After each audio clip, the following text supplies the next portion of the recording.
अस्सलाम वालेकुम दी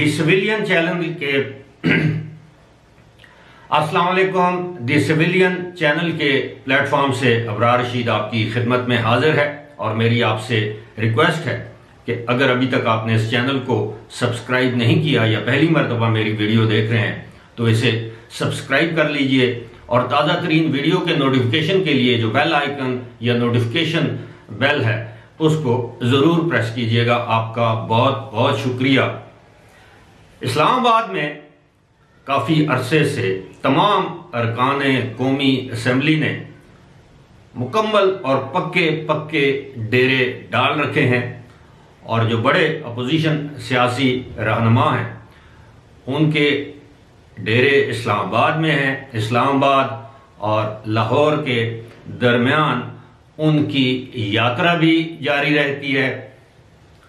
इशाइये चल रहे हैं, ज़ोहराने चल रहे हैं, इजलास चल रहे हैं, यानी ड्राइंग रूम्स की पॉलिटिक्स जो है वो उरूज पर है। दूसरी जानब अगर हम देखें तो बिलावल भुट्टो जरदारी का जो लॉन्ग मार्च है उसको पंजाब में उनकी यानी पीपल्स पार्टी की तवक्कुआत से ज़्यादा पजीराई मिली है, ख़ास तौर पर मुल्तान और लाहौर रहीम यार खान में। जनूबी पंजाब तो ज़ाहिर है पीपल्स पार्टी काफ़ी मजबूत हैसियत वहाँ पर रखती है, लेकिन लाहौर में जिस तरह उनका इस्तकबाल हुआ या लाहौर में जितना हजूम जमा हुआ वो उनकी तवक्कुआत से ज़्यादा है।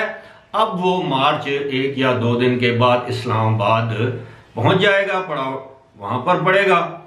लेकिन इस वक्त जो इम्पोर्टेंट खबर है वो मैं आपके साथ शेयर करूंगा।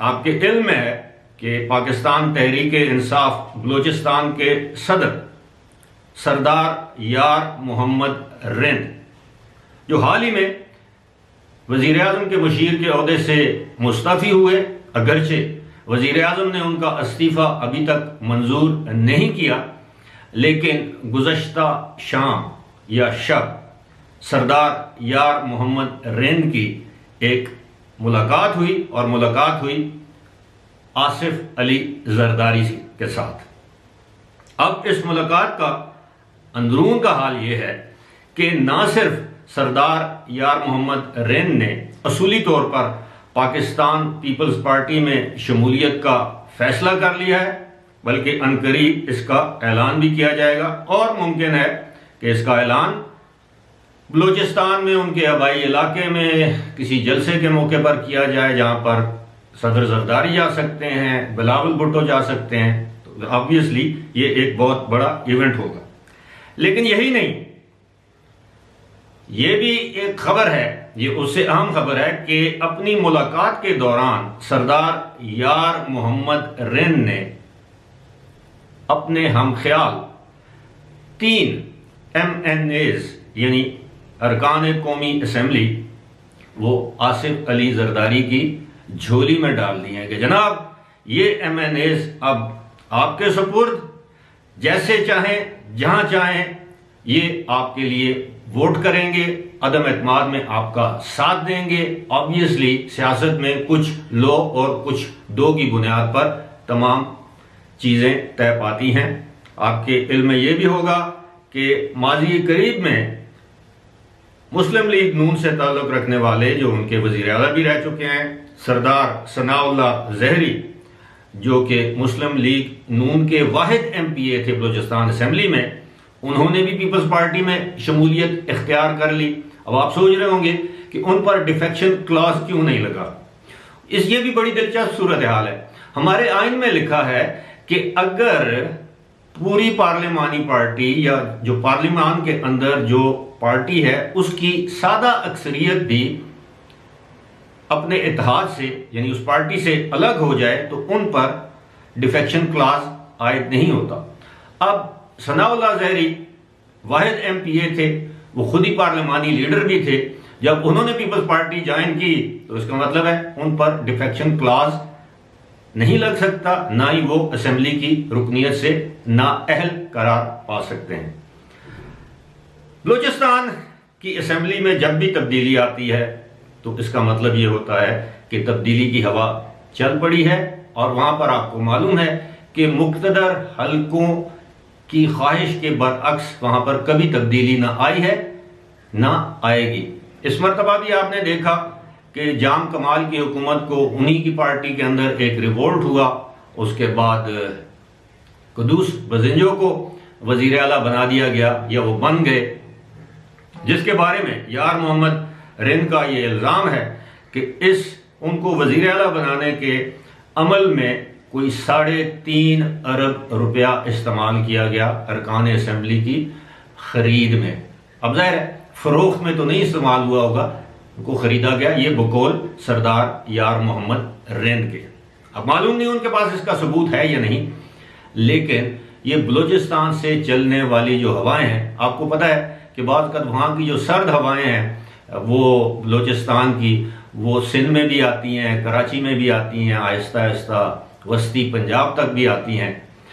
अब ये हवाएं तो चल पड़ी हैं और यार मोहम्मद रिंद की जो मुलाकात हुई है आसिफ अली जरदारी साहब के साथ, और इस मुलाकात के दौरान मुबैना तौर पर जिस तरह 3 MNAs उन्होंने दिए पीपल्स पार्टी को, तो अब वाकफान हाल का ये कहना है, सियासत से जो वाकफियत रखते हैं, इस्लामाबाद के की तर्ज सियासत को समझने वाले लोगों का कहना है कि अब पीपल्स पार्टी के पास हुकूमती अरकान की तादाद जो है वो 9 से बढ़कर 12 हो गई है।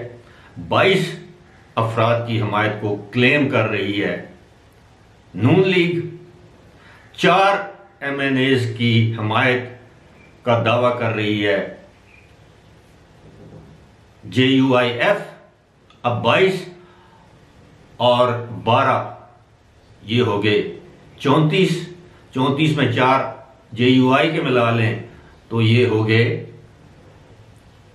36। हुकूमत की जो अददी अक्सरियत है इस वक्त वो तकरीबन 180 या 81 है, क्योंकि एक रुकन असम्बली इस दुनिया में से चले गए जिनका ताल्लुक भी PTI से है। अब अगर आप 162 अरकान हैं अपोजिशन के, उसमें अगर आप 36 ऐड करें तो कितने बनते हैं? 198। और आने वाले दिनों में शुनीद ये है कि मजीद अफराद शामिल हो सकते हैं। तो यही वजह है इमरान खान के गुस्से की, बौखलाहट की, जंजलाहट की, जिसका मुजाहरा गुज़श्ता रोज़ आपने मेलसी के जलसा आम में देखा, जिस तरह की हर्जा सराई इमरान खान ने की, जिस तरह उन्होंने मौलाना फजलुर रहमान को फजलू कहकर पुकारा, एक बार नहीं कई मरतबा, जिस तरह उन्होंने शहबाज शरीफ को मालिशिया कहा, जिस तरह नवाज शरीफ को भगोड़ा कहा, आसिफ अली जरदारी को डाकू कहा। अब मुझे ये बताया जाए कि आसिफ अली जरदारी ने कभी डाका मारा, कभी डाका मारते हुए पकड़े गए, किसी डाका मारने के इल्ज़ाम में उनको कोई सज़ा हुई। सिमिलरली बाकी लीडरान के बारे में भी यही कहा जा सकता है। बहरहाल एक हारा हुआ शख्स जो कि बाजी हार चुका है, अब वो जिस तरह बचपन में हम लूडो या शतरंज खेलते थे और जिस वक्त हमें यकीन हो जाता था कि अब हमारी शिकस्त यकीनी है, तो हम वो जो लूडो का जो बोर्ड है, जो गत्ता होता था, या शतरंज का जो बोर्ड है, उसे में उसको उलट देते थे। तो बेन ही इस वक्त शतरंज या लूडो की उस बिसात को इमरान खान उलट रहे हैं, लेकिन वो अपने पांव पर कुल्हाड़ी मार रहे हैं। और उनको ये अच्छी तरह मालूम होना चाहिए, अगर नहीं मालूम है तो वो अपने कोई संजीदा जो उनके दोस्त हैं उनसे पूछ लें कि अगर उनको हुकूमत से निकाला गया और वो समझते हैं कि वो सड़कों पे होंगे, तो ये उनकी खाम ख्याली है। फिलहाल इसी के साथ मुझे दीजिए इजाज़त। खुदा हाफिज।